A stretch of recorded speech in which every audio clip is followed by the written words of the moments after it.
이런 유익한 정보를 한 번만 보지 마시고 저장해두고 여러 번 보셨으면 좋겠습니다.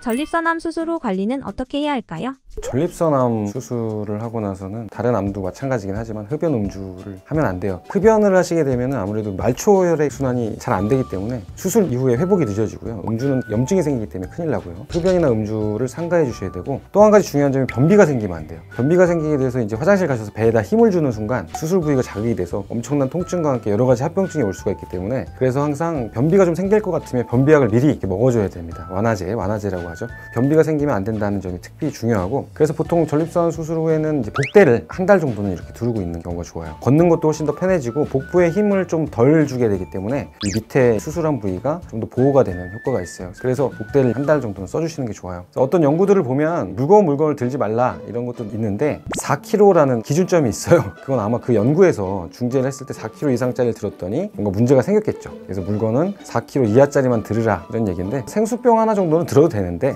무거워 보이는 물건들은 들으시면 안 된다. 중요한 부분입니다. 많은 환자분들이 고통스러워하는 후유증은 요실금이에요. 요실금. 누구나가 요실금이 생기기 쉬운데, 흔히 여성들의 요실금처럼 크게 웃을 때, 그다음에 배에 힘을 줄 때 조금씩 나오는 것들은 좀 흔하게 발생할 수 있는데, 어떤 경우에는 그거보다 훨씬 더 심한 경우도 많아요. 그러면 굉장히 환자한테 큰 어려움으로 오게 됩니다. 두 가지로 요실금을 치료할 수가 있는데, 한 가지는 수술인데, 수술은 음낭의 펌프나 허프라고 하는 인공요도를 넣어서 수술을 하는 경우인데, 그걸 인공요도 괄약근 삽입술이라고 해요. 근데 이제 이런 것들을 잘 모르시는 분들도 있어요. 그래서 요실금이 해결이 안 되면 반드시 이런 수술을 하시는 전문가 선생님을 찾아가서 수술을 받으시면 좋아요. 그 다음에 운동요법이에요. 골반 근육을 강화하는 운동을 하면 요실금이 좋아지는데 좀 쉽지는 않아요. 이 운동요법을 선생님들이 평가하기가 어려워요. 이건 집에 가서 하셔야 되는데 병원에서 그걸 누가 계속 관리를 해주는 게 아니잖아요. 그러다 보니까 운동요법이 제대로 이루어지지 않은 경우가 많아서, 그런 경우에 정말 해결이 안 되면 수술요법을 권하는 거고요. 골반 근육 강화 운동은 어떤 식으로 하냐면, 마치 소변을 참고 대변을 참는 것처럼 다리와 배와 엉덩이 쪽은 힘이 들어가면 안 되고, 이 밑에 부분만 힘이 딱 들어가게 꽉 참아주는 거예요. 저도 지금 하고 있는데요. 이거를 10초를 유지를 하셔야 돼요.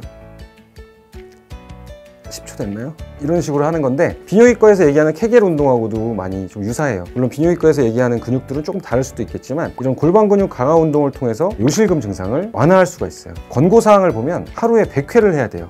쉽진 않죠. 하루에 100회를 6개월 정도 했을 때 운동의 치료 효과가 나타난다. 이런 운동을 통해서도 개선이 될 수 있다. 제가 어떤 전문의분 쓰신 칼럼을 봤는데, 너무 괴롭다 보니까 스스로 죽고 싶거나 아니면 수술하신 분을 죽이고 싶다 이렇게 얘기하는 분들도 계시는 걸 보면 정말로 힘든 증상 중에 하나예요. 그래서 이거를 고통스러워하지 마시고, 반드시 뭐 수술이 필요한 경우는 수술하면 해결되기 때문에 적극적으로 치료법을 찾으시는 게 좋고요. 또 한 가지 환자분들이 가장 좀 걱정하시는 부분이 발기부전이에요. 아무리 이제 연세가 드신 분들이 많이 걸린다고 하지만, 요즘에는 전립선암도 좀 나이가 좀 내려오는 부분이 있는데, 아무래도 남성한테 발기부전은 굉장히 스트레스로 많이 받는 증상이겠죠. 그러니까 발기부전 같은 경우는 전립선 주위에 신경혈관 다발이 있는데, 이거를 살짝 건드린 경우는 괜찮아요. 아예 안 건드린 경우도 많고, 그래도 발기부전이 처음엔 생기지만 60에서 80% 정도 환자는 자연스럽게 회복이 돼요. 근데 만약에 어쩔 수 없이 신경혈관 다발을 절제한 경우에는 영원히 돌아오진 않습니다. 그런 경우는 어쩔 수 없는 경우고요. 한방에서의 치료 방법은? 한방에서는 이런 요실금이나 이런 증상에 축천환이라는 약을 쓰는데, 단 2가지 약재만 들어가요. 오약, 익진 딱 2가지만 들어가는데, 근데 사실 이 2가지만 쓰면 효과가 없고 탄약이랑 술에 이렇게 빚어요. 그래서 산약이라는 약재가 많은데 이걸 같이 써야지 효과가 있다. 그래서 그게 좀 중요한 부분이고, 혈자리로는 대혁혈,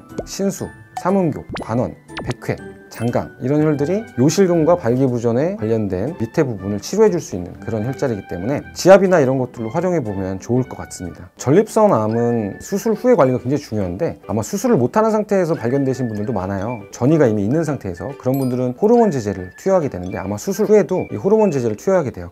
호르몬 제제라 하면 남성 호르몬을 억제하는 약인데요. 남성 호르몬을 억제하게 되면 아무래도 삶의 질이 많이 떨어지겠죠. 그런 경우에는 혼자 고민만 하지 마시고, 암 환자분들이 계시는 요양병원이나 혹은 가까운 병의원에 가서 증상이 힘들다 이러면 아마 도움을 받으실 수 있을 거예요. 남성 호르몬 억제제를 투여할 때는 남성 호르몬이 억제되기 때문에 생기는 여러 증상들이 있기 때문에, 그런 게 삶의 질을 많이 저하시킨다면 적극적으로 상담하시기를 권합니다. 지금까지 리브 건강 채널의 권순관 원장이었습니다. 감사합니다.